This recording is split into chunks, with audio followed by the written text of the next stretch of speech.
at the answering emails portion. Um, so I got, uh, I got two emails this time, which is awesome.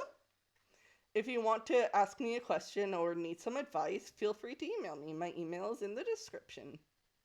Anyways, on to the emails. The first one reads, if the question doesn't have to be about autism, what do you think about calculus? If the question has to be about autism, how widely known do you think autistic traits are outside the autistic community? And do you think more people would be diagnosed if autistic traits were more commonly recognized as autism? Thank you. Well, I never specified that the questions have to be about autism, so sure, I'll answer both. When it comes to calculus, I actually never learned it. I dropped out of high school after grade 9 and ended up getting a high school equivalency, which didn't go over calculus. Sorry. What do you think of calculus? Uh, gotta say that it's difficult. You got quite a different perspective on how to solve for this. But the big thing that I can recall is my teacher basically taught us the shortcut and didn't really do a good job of showing us how to actually solve it. So it's still kind of a mild mystery to me. But I mean, it was math, so it wasn't terrible for me. It's just like take algebra and make it crazy. That's kind of how I see calculus, even though that's not exactly an accurate depiction. Uh, if math is your thing, if you understand derivations and how to solve algebraic equations, it's gonna be fine. Otherwise, it will seem like you're speaking a foreign language. Hey, I know algebra. I like algebra. I wonder if I would have liked calculus. Um, as for your second question, I believe that there are some autistic traits that are more well known outside of the autistic community than others. I know things like masking and hyper empathy are a lot less known than things like hand flapping and avoiding eye contact. I do think that more people would be diagnosed if more autistic traits were recognized as autistic traits.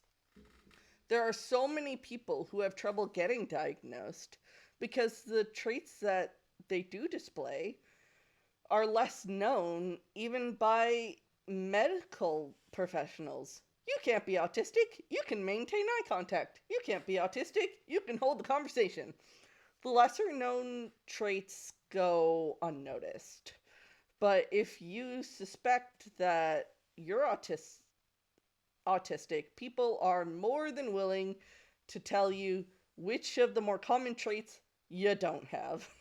Thank you for the email.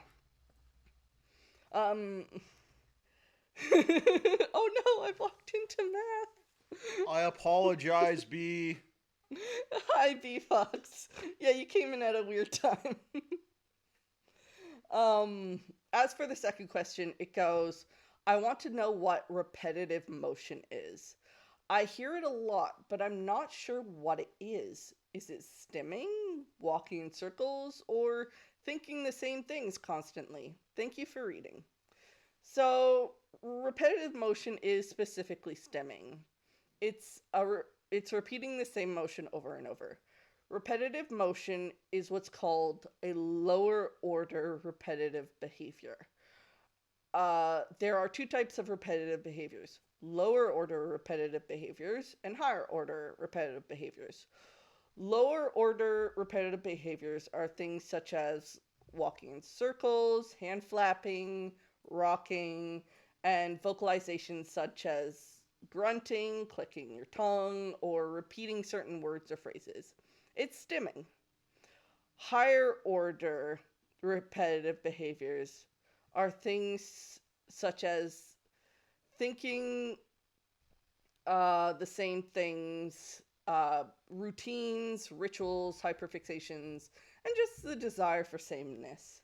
So while stimming, walking in circles, and thinking the same thing constantly are all repetitive behaviors, only the first two are specifically repetitive motions. Thank you for that email. I actually didn't know about higher and lower order repetitive behaviors until I researched this. I love how I'll get a question about autism that I actually have to research because I always end up learning something new about myself. On Tumblr, I was recently asked if I had a sensory diet. And since I had never heard that term before, I had to look it up and come to find out that the rocking to music I've been doing for 30 years now is actually part of my sensory diet. It actually has a term and a definition for it. It blew my mind. It was quite the revelation. Thank you for those emails. I really appreciate it. And if you want to send me an email, yeah, bring it on.